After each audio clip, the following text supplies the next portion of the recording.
Buenas tardes, el día de hoy vamos a iniciar con nuestra sesión 4 del curso de Estadística Aplicada a la Investigación Biomédica. Vamos a ver el tema de teoría del muestreo. Entonces, este tema es el tema que abre como tal la sesión de la estadística inferencial, porque aquí ya vamos a empezar a evaluar y a estudiar los conceptos preliminares que se requieren cuando se va a realizar un estudio en el cual se busca realizar inferencias a partir de un conjunto de datos. Entonces, la estadística inferencial nos proporciona la valoración de hipótesis de investigación a partir de diferentes procedimientos estadísticos. Pero bueno, para poder hacer procedimientos que permitan realizar generalización de los resultados, pues es necesario también conocer lo que mencionaremos el día de hoy como teoría del muestreo. Dentro de lo que es la definición de la muestra hay dos aspectos que son muy relevantes a la hora de diseñar nuestros estudios. El primer elemento es el método de muestreo y el segundo, cómo calculo el tamaño de la muestra. Entonces, el día de hoy nos vamos a centrar en los métodos de muestreo, que implican identificar cómo selecciono mi muestra, ¿sí? Más allá de cómo la calculo. Y basado en esto, lo que vamos a identificar es que a partir de la selección de una muestra, vamos a poder realizar posiblemente inferencias sobre una población. Nos vamos a centrar como ejemplo en un estudio de prevalencia para también identificar que hay que conocer cuáles son las características de la población que van a ser representadas en dicha muestra.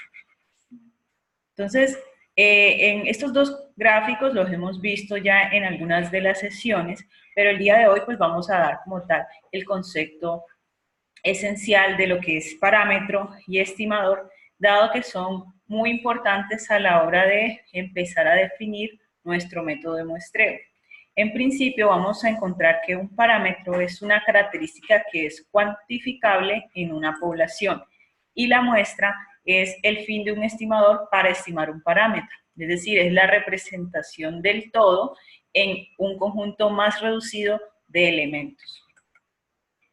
Entonces, es importante también conocer que la población va a estar compuesta por un grupo de unidades que pueden ser personas, animales, plantas, células, cepas, cadáveres, ¿sí? Y esto se determina o se define con base en el campo de interés. La definición de la población es clave a la hora de definir cuál va a ser nuestro método de muestreo. Y vamos a encontrar que hay tres tipos de poblaciones que se necesitan acotar en la medida que definimos nuestro estudio. Primero debemos identificar cuál es esa población de referencia. La población de referencia usualmente es amplia, grande e infinita. Por ejemplo, si tenemos un estudio que queremos realizar en la ciudad de Cali, digamos que va a ser un poco difícil llegar a todas las personas que viven o residen en esta ciudad. Pero si, digamos, ya apuntamos a personas que residen en la comuna 10 de la ciudad de Cali, estamos acotando esa población y en ese caso, pues ya estaríamos apuntando a una población blanca. Pero cuando somos un poco más específicos y pensamos realmente en cuál es la población disponible a la que puedo llegar en dicha comuna, ya estoy enmarcando mi población en una población de estudio, que es aquella a la que yo puedo acceder para medir dicha característica de interés o estimar posiblemente la característica que puede estar dada en términos de una prevalencia o de un promedio de alguna variable cuantitativa. Entonces, es a partir de esa población de estudio, de esa definición de la población de estudio, que empezamos a estructurar diferentes métodos de muestreo para llegar a esa población. Entonces, más adelante vamos a ver un ejemplo de lo que sería la población y la muestra en el marco de un estudio de prevalencia. Pero adicionalmente es importante decir que entonces las muestras son subconjuntos de la población objetivo que fue seleccionada científicamente. Pero además tiene unas características y es que esta idealmente se busca que sea representativa y adecuada. Otro aspecto importante a la hora de poder seleccionar nuestra muestra es conocer si contamos o no con un marco muestral. Y el marco muestral usualmente es un listado en el cual yo tengo mis unidades de estudio, todos los posibles elementos de estudio que conforman la población. En la mayoría de las situaciones reales, este marco muestral no está disponible y hay que construirlo. Entonces, como investigadores debemos identificar si es posible construirlo, si está disponible o si definitivamente no podemos ni construirlo ni acceder a un marco muestral.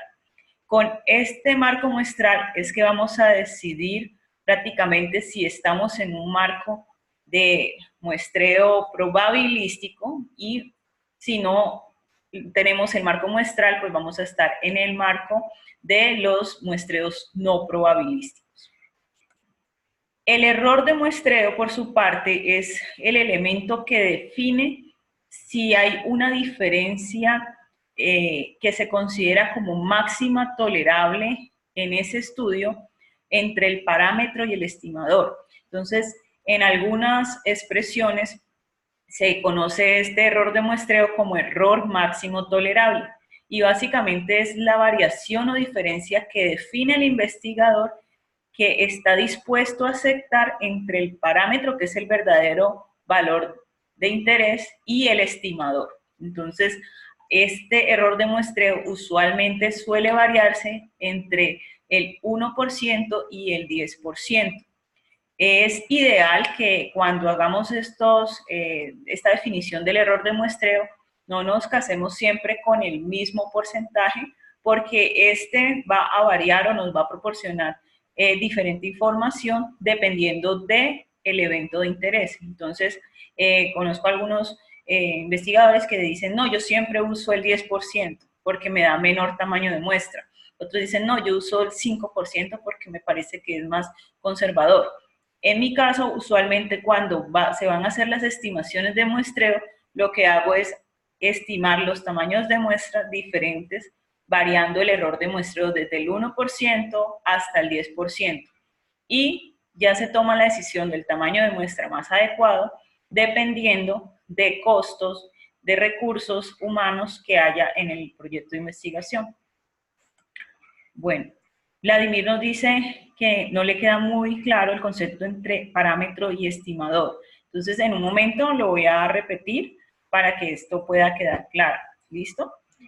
Entonces, termino esta definición y continúo con esa pregunta de Vladimir. Entonces, la unidad de análisis va a ser el elemento sobre el cual vamos a medir las variables de estudio. Y la unidad de muestreo es la unidad que permite llegar al análisis. Estos dos conceptos son muy importantes y en ocasiones suelen crear confusión en el investigador. ¿Por qué? Porque en ocasiones la unidad de análisis coincide con la unidad de muestreo. Y les voy a dar un ejemplo. Digamos que como unidad de análisis tengo en un estudio de laboratorio, quiero analizar las muestras de sangre de pacientes que se han identificado con VIH positivo. Entonces, mi idea es analizar esas muestras. Pero para llegar a obtener esas muestras de sangre, yo debo tener como unidad de muestreo a los pacientes. Entonces, debo seleccionar primero a los pacientes y después a ellos les tomo las muestras. En este caso particular, si ya tengo un banco de muestras como tal, ahí la situación cambiaría porque ya cuento con unas unidades listadas que corresponderían a mi marco muestral, ¿sí? Pero en el caso en el que no tengamos ese banco muestral de las muestras de sangre y tengamos que primero acceder al paciente, entonces la unidad de muestreo sería el paciente y la unidad de análisis las muestras de sangre. ¿Listo? Ahora bien, voy a regresar al concepto de lo que es estimador y muestra, un momento, para que se pueda identificar la diferencia.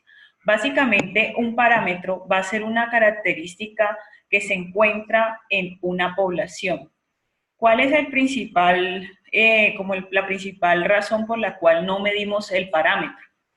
en la mayoría de los casos resulta casi que difícil o imposible acceder a todos los elementos de una población de estudio, ¿sí? Entonces, el parámetro es la característica cuantificable, sea, digamos, promedio poblacional, sea la prevalencia poblacional, sea, digamos, que la varianza poblacional.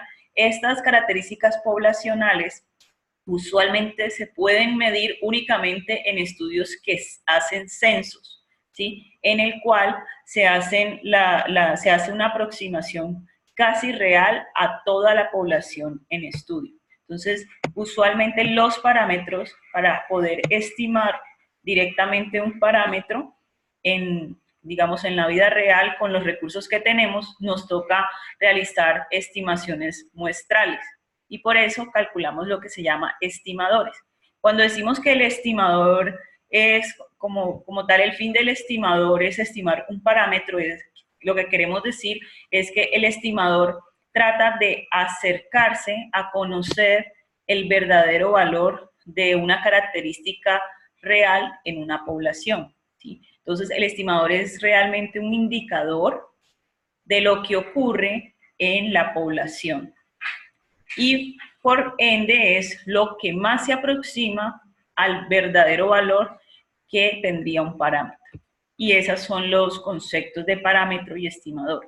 Realmente todas las medidas como promedios, proporciones, ORs, son estimadores de parámetros poblacionales, ¿sí? Valores que se aproximan a esos estimadores que representan a un todo, a una población. Y más aún si provienen de una muestra que sea representativa y adecuada. Bueno, me alegra que te haya quedado claro y voy a continuar. Aquí en Cali hay otra pregunta.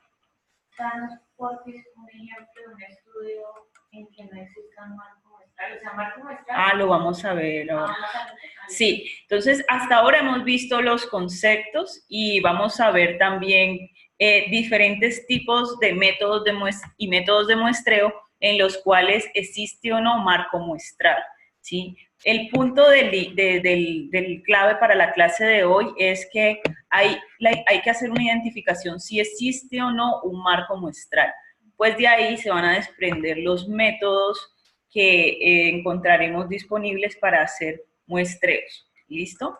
Entonces, vamos a tomar un ejemplo para, en principio, comprender cómo acotar la población. No vamos a llegar todavía a los métodos de muestreo. Me interesa que ustedes puedan primero acotar lo que es la población de estudio, porque si tienen claro cuál es la población de estudio, cuál es la unidad de análisis y la unidad de muestreo, eso va a facilitar describir el método de muestreo, en principio.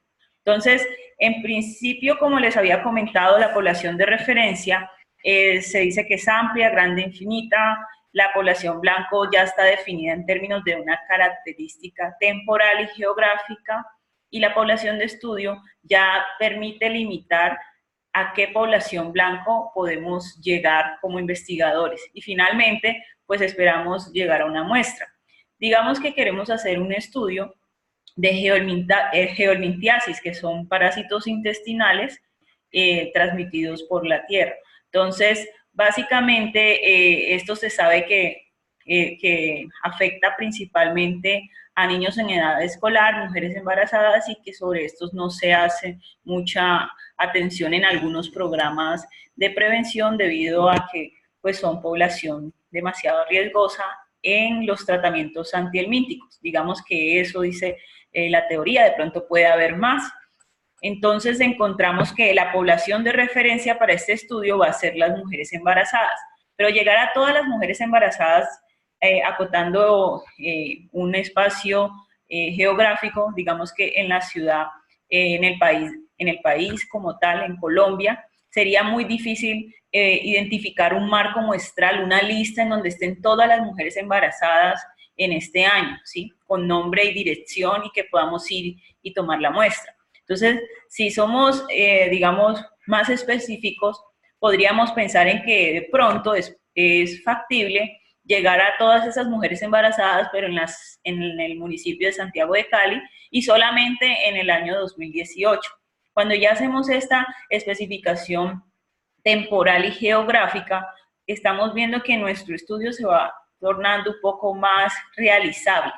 Y finalmente, si somos más específicos en esa definición de la población y decimos en qué sitios o posibles ubicaciones se encuentran ellas, por ejemplo, mujeres embarazadas que asisten a alguna de las IPS de la S Ladera en Santiago de Cali en el año 2018, esto va a permitir que la población de estudio sea una población disponible a la cual yo podría tener acceso si tomo una muestra de esta población. Finalmente, digamos que calculo un tamaño de muestra y encuentro que puedo acceder a 250 mujeres embarazadas porque ahí sí tengo el control prenatal en cada una de esas IPS. Y por eso pues puedo construir el marco muestral, ¿sí? Entonces la idea es, en la definición de la población de estudio, es poder empezar a definir si es posible también construir un marco muestral o si no es posible construirlo, ¿sí? Este tipo de estudio está enmarcado en un estudio que es el descriptivo transversal. Lo que interesa en este caso, en principio, es identificar sobre quién se realizará la medición, dónde y cuándo.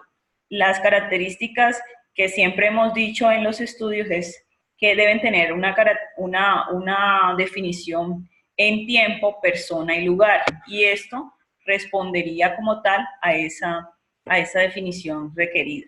Entonces, una vez ya tengo esto dado, puedo decir que el estudio que se va a realizar sería un estudio transversal descriptivo en mujeres embarazadas que asisten a alguna IPS en la de las S Ladera en el municipio de Santiago de Cali en el año 2018. De esa manera empiezo a construir mi diseño de muestreo.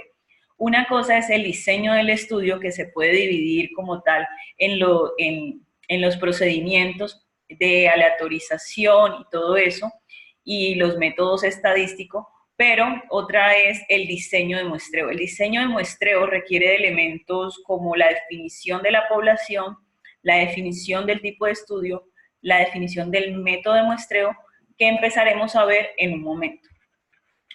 Y otro aspecto para introducir en todo este contexto es la identificación de sesgos.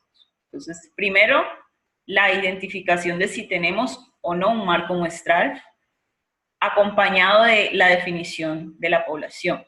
Y segundo, identificar los sesgos. ¿Qué sesgos posiblemente pueden estar o afectar a futuro la selección de la muestra?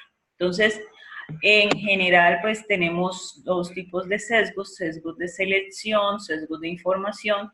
Los sesgos de selección se dan en el momento en que se ve afectada la probabilidad de que un individuo sea seleccionado de la población de estudio con igual o distinta probabilidad al momento de ser seleccionado. Es decir, que si tengo varios elementos en una población y unos individuos tienen mayor posibilidad de ser seleccionados en la muestra que otros, allí ya se está incluyendo un sesgo en la selección. ¿Cómo se puede observar esto? Usualmente, cuando se conoce de antemano, un investigador puede conocer de antemano que hay individuos que se ven de pronto beneficiados o más favorecidos por el tratamiento que él quiere evaluar.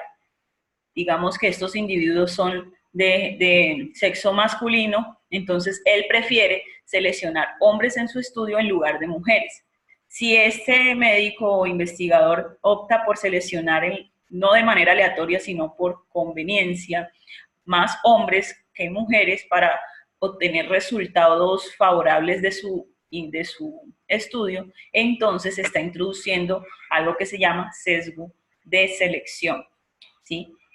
Y esto va a tener implicaciones en la asignación de lo que es la muestra en los diferentes campos relacionados con la exposición de interés en relación al evento que se esté estudiando. Entonces, cuando tenemos diferente probabilidad según las características que estamos evaluando, de que los individuos sean seleccionados para incluir en la muestra, estamos introduciendo sesgos de selección.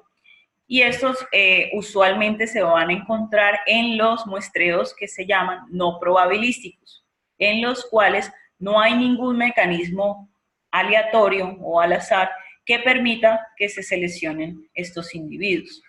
Y también pues están muy relacionados a esos estudios que no cuentan con un marco muestral. Entonces, ya me he adelantado un poco a los tipos de muestreo mencionándolos y algunos dirán, bueno, ¿qué es eso de probabilístico y no probabilístico? Entonces, en la estadística tenemos dos categorías de muestreo, dos tipos de muestreo, los probabilísticos y los no probabilísticos. Probabilístico indica que existe algún mecanismo al azar o de aleatoriedad que permite que se realice como tal dentro de un marco muestral existente, la selección de cada una de las unidades de muestreo. Los no probabilísticos, al no contar con un marco muestral, pues lo que recurren es a algunas, como tal, apreciaciones que pueden resultar subjetivas para el investigador en el momento de que selecciona su muestra y se enfoca es en completar los tamaños de muestra establecidos. Entonces vamos a ver 8 tipos de muestreo, como los principales y más utilizados en la investigación, y a partir de ellos estableceremos algunos ejemplos para que ustedes puedan familiarizarse con estos y de pronto también van a ver que casi que todos se van a aplicar a sus estudios, entonces no se vayan a asustar porque el semestre pasado habían unos participantes que decían, este es mi tipo de muestreo, este también, y al final querían aplicar todos. ¿Cuál es el punto? Cada uno de estos tipos de muestreo se podría adaptar a su investigación, pero hay que primero identificar cuáles son los recursos con los que cuento, cuáles son los tiempos que dispongo para hacer mi estudio y primero como tal definir si tengo mi marco muestral o no. Entonces empezaremos por los métodos de muestreo probabilístico y empezamos con el más general, que es el muestreo aleatorio simple, que también se conoce como MAS. Este muestreo aleatorio simple lo que hace es que a partir de una población de estudio ya identificada y delimitada, tiene la lista como tal de todos los elementos posibles dentro de esto. Y eso pues lo que hace es que se construya un marco muestral. Otra característica que tiene el muestreo aleatorio simple es que la población de estudio es una población que es homogénea, es decir, que cada uno de los elementos es comparable, ¿sí? Y adicionalmente busca un mecanismo al azar, que puede ser de pronto papeles en bolsa, una ruleta o algo, que permite identificar desde el número 1 hasta el total de elementos que tenga el marco muestral, con números o con letras o como sea más creativo, a cada uno de los individuos que conforma esta población. Y finalmente, se calcula el tamaño de muestra por la expresión de muestreo aleatorio simple, eso lo veremos en la sesión 9, y se identifica a los elementos seleccionados. Supongamos que en este caso es de interés seleccionar una muestra de 5 elementos por medio de un muestreo aleatorio simple. En la primera selección encontramos que el individuo aquí que se le seleccionó corresponde al número 4, aquí al número 19, el tercero al 21, el cuarto aquí al 8 y finalmente al número 28. Como podemos ver, cada uno de esos elementos está distribuido al azar dentro del espacio que corresponde al marco muestral. Esa es básicamente la representación de aleatoriedad en el muestreo aleatorio simple. Si encontramos algún patrón, usualmente en el muestreo aleatorio simple es probable que el elemento que está generando el número aleatorio esté sesgado, cargado o que esté alterado. Entonces, en ocasiones salen números solo impares, entonces esto es algo curioso. o que solo resulten valores de la misma línea. Aunque eso es posible y probable, invita a hacer una revisión del mecanismo que está generando el número aleatorio. Bueno, el segundo muestreo se llama muestreo aleatorio estratificado.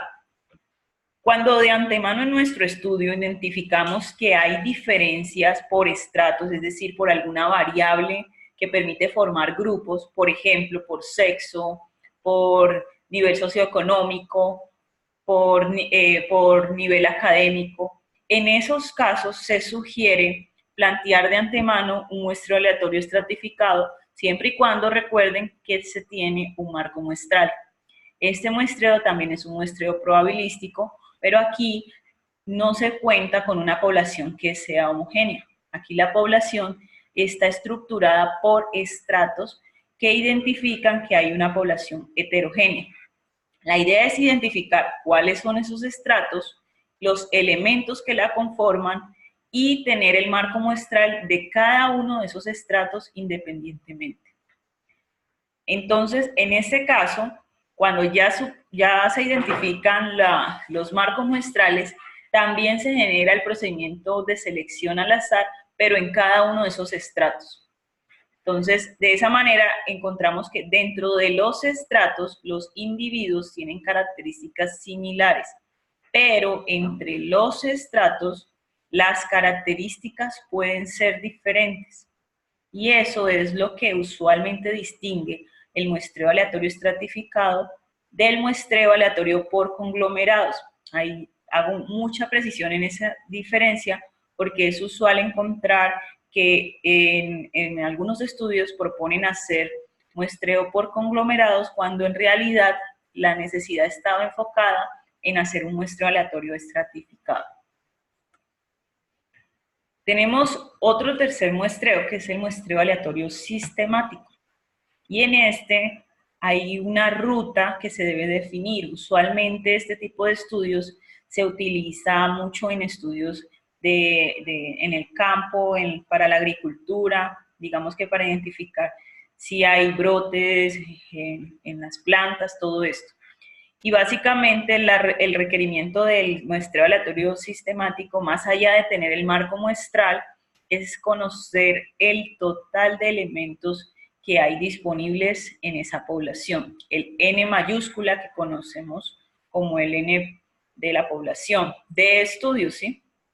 Y de ahí definimos una ruta. En este ejemplo, definimos una ruta en términos de que hay una fila y entonces seguimos esa secuencia de las flechas que están en color negro. Pero luego de definir esa ruta, como conocemos el tamaño total de la población de estudio, calculamos algo que es el número como tal de saltos que se va a dar, ¿sí? Y eso implica dividir ese N total sobre el tamaño de muestra que se haya calculado. Adicionalmente, requiere que se identifique el punto de inicio, es decir, a partir de qué elemento se va a iniciar el muestreo. Entonces, supongamos que tenemos este conjunto de elementos, personas que están esperando en una IPS para ser atendidos, y que tenemos 50 pacientes en fila, pero que necesitamos solo tomar una muestra o atender solamente a 10. Entonces, para hacer un muestreo aleatorio sistemático, para definir el orden en el que van a ser atendidas esas 10 personas, calculamos el K que nos dice que vamos a tomar muestras cada 5 personas. Ese K nos dice cada 5 personas va a tomar las muestras. Y se va a iniciar en la primera persona que está en la fila. Entonces, a partir del primero, digamos, empiezo a tomar la muestra y voy saltando de 5 en 5 hasta completar los 10 elementos, ¿sí? Entonces tomo al paciente 5, luego el 10, luego aquí está el 15, luego el 20, luego el 25 y así hasta llegar a las 10 muestras que termina en el último individuo. Usualmente para ese muestreo aleatorio sistemático se define un tiempo de evaluación. Se utiliza mucho para aplicar encuestas, por ejemplo, de evaluación de servicios, también para identificar cuál es el tiempo promedio de atención en una IPS, en bancos también, pero pues digamos que en salud, más que todo en el tema de evaluaciones de servicios para las IPS. Y el cuarto tipo de muestreo que tenemos es el muestreo aleatorio por conglomerados. Aquí tenemos algo y es que hay un marco muestral que se identifica por conglomerados. ¿Qué es un conglomerado? Un conglomerado es un conjunto de unidades muestrales que dentro de sí tienen características diferentes, pero entre sí, entre los conglomerados, hay características comunes. Un ejemplo de un conglomerado es el hogar. Los hogares tienen características en común, tienen personas que habitan en ellos, tienen papá, mamá, hijos, ¿sí? Pero dentro de ellos, papá, mamá e hijos tienen diferencias, características como la edad, el sexo, el nivel educativo, los hacen que difieran en sus comportamientos y en algunos eventos de interés que se requieren analizar. Otro ejemplo de conglomerado puede verse en el caso de una escuela. En una escuela, los salones son conglomerados, ¿sí? Los salones tienen estudiantes, pero entre sí algunos estudiantes son diferentes, pese a que estén en el mismo nivel académico, a veces tienen diferencias. ¿Por qué? Porque tienen otros factores, otros niveles que los hacen que difieran.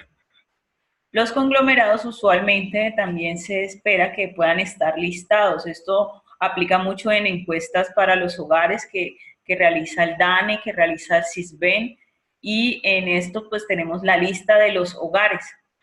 ¿Para qué? Para asignar a veces los subsidios del Estado u otros beneficios a estas familias. Y para poder contar con estos marcos muestrales, a veces tenemos que incurrir en solicitudes a las entidades para poder realizar adecuadamente un muestreo aleatorio por conglomerados. Si contamos con dicho marco muestral, que no es imposible, se puede realizar, entonces vamos a hacer una selección aleatoria de esos conglomerados. Digamos que se seleccionó este conglomerado. El paso a seguir cuando se realiza un muestreo aleatorio por conglomerados es hacer un censo dentro del conglomerado, es decir, medir a todos los individuos dentro de ese conglomerado aplicando el instrumento de medición que se requiera. En general, cuando hemos visto la implementación de los muestreos aleatorios por conglomerados, lo que se opta es por tomar al jefe del hogar como representante de ese conglomerado para obtener la mayor cantidad de información del hogar y aquellos datos que ya sean como tal propios de cada uno de los miembros del hogar, se opta por, en compañía de psicólogos o trabajadores sociales, por trabajar para identificar las variables de interés, por ejemplo, en niños o en mujeres también que de pronto quieran o vayan a aportar mayor información para el estudio. Entonces, aquí usualmente en el curso surge la pregunta, bueno, me confundí porque el estratificado se me pareció al conglomerado. Entonces, hago una claridad aquí y un recorderis para que no se vayan a confundir. El estratificado tiene como tal una característica fundamental y es que entre los estratos existen diferencias, pero dentro de los estratos las unidades son homogéneas, son parecidas. En el muestreo por conglomerados, lo que encontramos es que los conglomerados son parecidos entre sí, pero dentro del conglomerado las unidades tienen diferencias. Entonces eso es clave a la hora de poder definir si voy a hacer un muestreo estratificado o un muestreo por conglomerados. ¿Listo? Y otro estudio que vamos a ver es el muestreo, pues, que vamos a ver es el muestreo por etapas. Es un muestreo polietápico, es cuando tengo muchos tipos de muestreo involucrados dentro de una misma estrategia de muestreo. Digamos que quiero combinar el muestreo por conglomerados, el aleatorio, el estratificado, vuelvo a hacer otro por conglomerados. Todo es posible, pero entre más etapas le añadamos al muestreo, más complicado van a ser las estimaciones. Entonces, la sugerencia es poder realizar muestreos en menos etapas para que sea más fácil las estimaciones que vayamos a hacer o los procedimientos estadísticos. Entonces veamos este ejemplo en el cual tenemos como unidad primaria de muestreo, UPM, los departamentos de Colombia. Entonces, digamos que nuestra unidad primaria nos dice que vamos aquí a tomar como muestra un departamento porque los recursos no nos alcanzan para llegar a todos los departamentos del país. Entonces, hemos seleccionado el departamento del Valle del Cauca, ¿sí? Entonces, aquí, una vez establecemos que vamos a hacer ese estudio en el Valle del Cauca, identificamos que aún los costos que se han propuesto para el proyecto no alcanzan para ejecutar dicho proyecto. Entonces, optamos por seleccionar una unidad secundaria de muestreo que serán los municipios y optamos por seleccionar un municipio. Ese municipio en este caso, pues que es ejemplo, es el municipio de Santiago de Cali. Entonces, pero aún así encontramos que no es suficiente ese recurso y que vamos a hacer una desagregación más para el muestreo usando la selección de una unidad terciaria de muestreo que serán las comunas. Y en cada una de estas fases se ha realizado un procedimiento aleatorio, ¿sí? Muestreo aleatorio simple para seleccionar el departamento, muestreo aleatorio para seleccionar aquí como tal el municipio y aquí como tal identificando pues ya la comuna, ¿sí? Al azar dentro de cada conglomerado.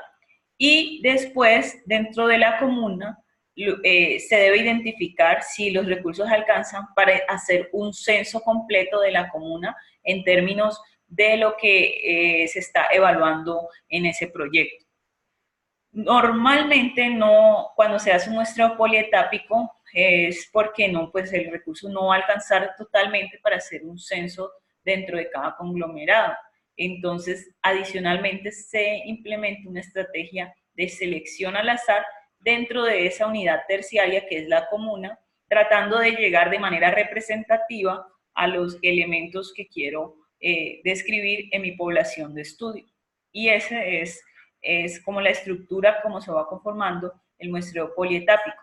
Como les decía hace un momento, es un muestreo que aunque parece ser amigable, después se torna un poco tormentoso a la hora de hacer los análisis porque hay que aplicar factores de corrección por el muestreo, ¿sí? Y entonces aquí se dificulta la aplicación de muchos métodos estadísticos posteriormente. Bueno, y la pregunta es, ¿y qué hago si no tengo un marco muestral?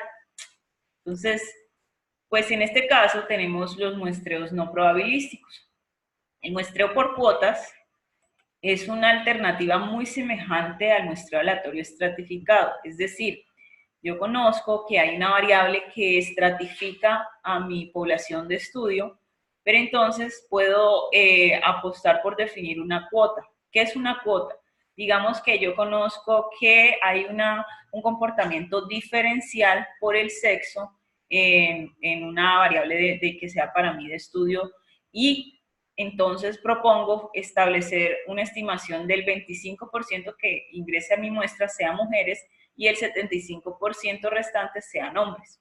Eso sería la definición o la delimitación del estrato dentro de un muestreo no probabilístico por cuotas. ¿Por qué es no probabilístico? Porque de entrada no tengo un marco muestral que me permita seleccionar esa cuota, ¿sí? Entonces, en ese caso, se fijan las cuotas y al fijar el investigador las cuotas ya está introduciendo la subjetividad en este muestreo. Entonces, el muestreo como tal se va a utilizar, como les mencionaba, si esa variable que queremos estratificar nos va a permitir posteriormente también hacer un análisis para establecer diferencias entre grupos. Entonces, elegimos todos los individuos a criterio del investigador realmente en cada uno de los estratos. Y esa es la característica principal del muestreo por cuotas. El segundo muestreo, que es el muestreo por juicios, intencional u opinático, así pues se denomina en esos tres términos, intenta que la muestra sea representativa. Entonces, lo que hace es que los sujetos se van a seleccionar con base en el conocimiento y juicio del investigador. Entonces, el investigador identifica cuál es su población de estudio y él trata de que esos individuos que van a ingresar sean representativos de toda la población. Pero él, por ejemplo, si identifica que esos individuos tienen una mejor respuesta al tratamiento, podrá seleccionarlos de manera arbitraria. ¿Listo?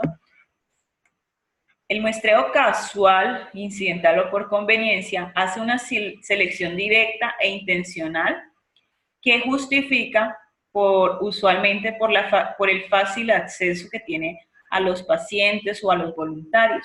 Y ese es el más frecuente pues, en los estudios de investigación biomédica.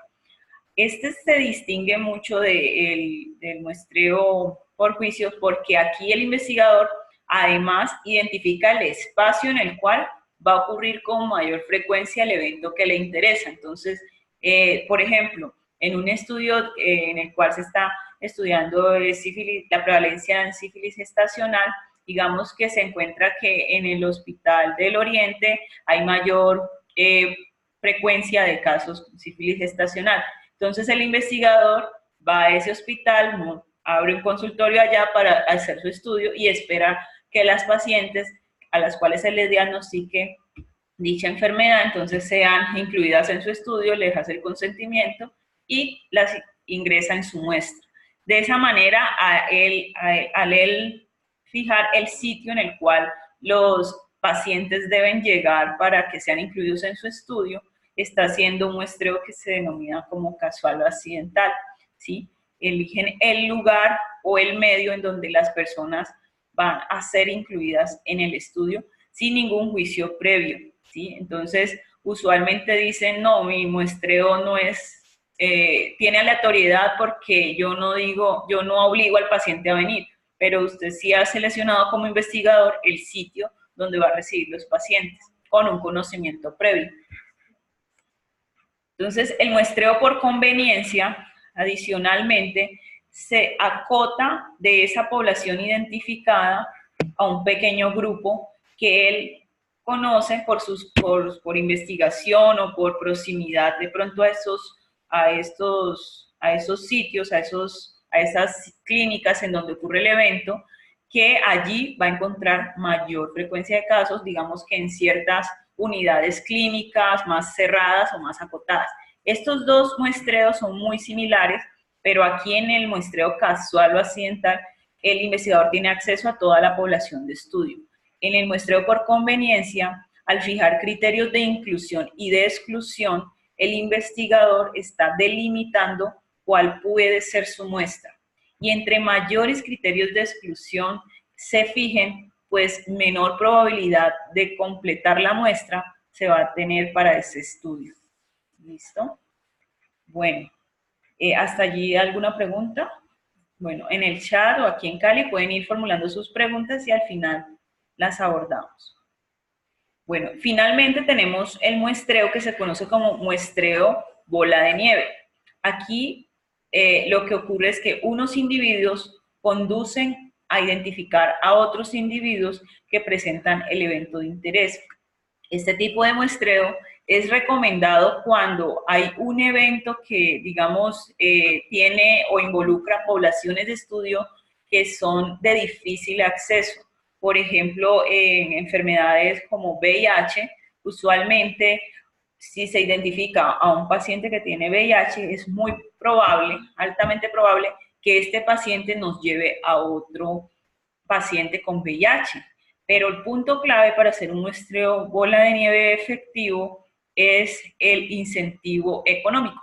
Entonces, si hay un incentivo económico para el paciente, pues pasando todos los procedimientos éticos, en este muestreo bola de nieve se debe involucrar como tal un incentivo que puede estar dado a través de bonos, también con kits de preservativos u otros beneficios que a ellos les cautive y que también cautive a invitar a otros y que entren a nuestro estudio. Entonces, digamos que Lo que se observa como tal en el muestreo bola de nieve es que hay una población en general, sujetos que no han sido estudiados, y a partir de la identificación de alguno que se identifique con el evento, este arma una cadena como tal de recomendación, ¿sí? Y esa cadena de recomendación, pues en algunos casos solamente llega como tal a una generación, otros a 2 generaciones, otros a 3 generaciones. Digamos que la versión mejorada de muestreo bola de nieve, tratando de buscar la representatividad y la aleatoriedad, se conoce como muestreo dirigido por entrevistados. Pero evidentemente este tipo de muestreos en el cual se busca robustecer las estimaciones y garantizar un poco la aleatoriedad, dejando de ser no probabilístico, el muestreo dirigido por entrevistados requerirá de un mayor número de muestras, en este caso. ¿Listo? Aquí hay una pregunta en el chat, dice, ¿podrían por favor aclarar un poco más el concepto de marco muestral? Listo, bueno. El marco muestral es una herramienta que vamos a construir dependiendo de la disponibilidad que tengamos de los diferentes elementos que van a conformar la muestra. Por ejemplo, un marco muestral puede ser la lista de historias clínicas que hay en un hospital, ¿sí?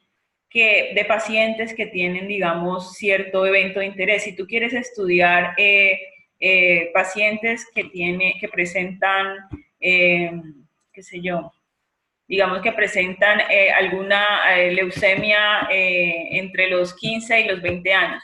Si tienes acceso a una base de datos de todos los pacientes, a la historia clínica, y tienes permiso también para acceder a ella, podrías construir un marco muestral de las historias clínicas codificadas para identificar qué pacientes pueden ingresar a tu estudio. Y obviamente esta codificación lo que garantiza es que se proteja pues como tal, la integridad de los datos de los pacientes. Entonces, con ese listado lo que hacemos es seleccionar aleatoriamente, si es posible, cuáles van a ingresar a nuestro estudio. A ese listado se le conoce como marco muestral. Es la estructura en la cual yo contengo un número de elementos que conforman mi población de estudio.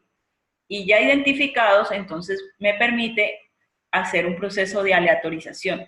Si no es posible construir ese marco muestral, sea usando esas herramientas tecnológicas o haciéndolo a partir de bases de datos ya existentes, entonces debo optar por un muestreo que es no probabilístico. Listo. Bueno, ¿te quedó claro, Tatiana? Bueno. ¿Me confirman si tienen alguna otra pregunta? Listo. ¿Aquí en Cali alguna pregunta? ¿No? Bueno, creo que entonces con esto ya hemos terminado el día de hoy, porque esta sesión es de las más cortas pero sustanciosas. Sí, sí. ¿Tienen alguna pregunta? O sea que los no probabilísticos son más para estudios prospectivos. No, como tal, todos los tipos de muestreo podrían estar asociados a los diferentes tipos de estudios. ¿Sí? Aquí en Cali preguntan si los muestreos no probabilísticos están relacionados a los estudios de tipo prospectivos. Entonces, lo que le respondo es que cada tipo de muestreo puede estar involucrado a diferentes tipos de estudios. No hay una receta para indicar de pronto que solo los no probabilísticos calzan en alguna escala de tipos de estudios, no.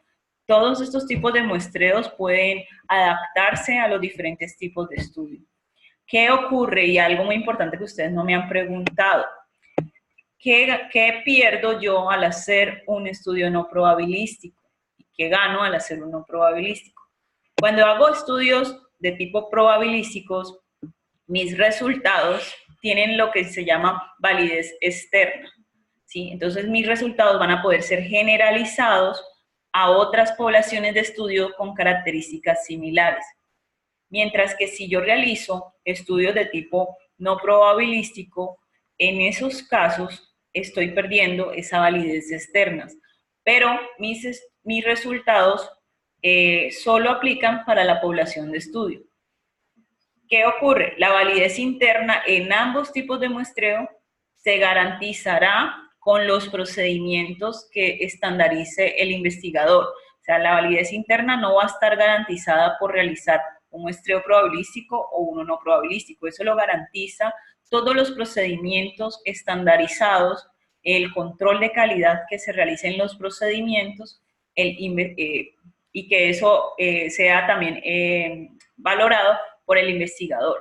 ¿Listo? Entonces, eso es clave para que si queremos generalizar nuestros resultados y queremos pensar en un muestreo probabilístico, entonces pensemos en si es posible o no construir el marco muestral, antes de comprometernos en que esto va a ser generalizable y se puede extrapolar a otras poblaciones. ¿Listo? Entonces, el punto clave es, si el muestreo no fue probabilístico, los resultados no se pueden generalizar. Listo. No sé, ¿alguna otra pregunta más?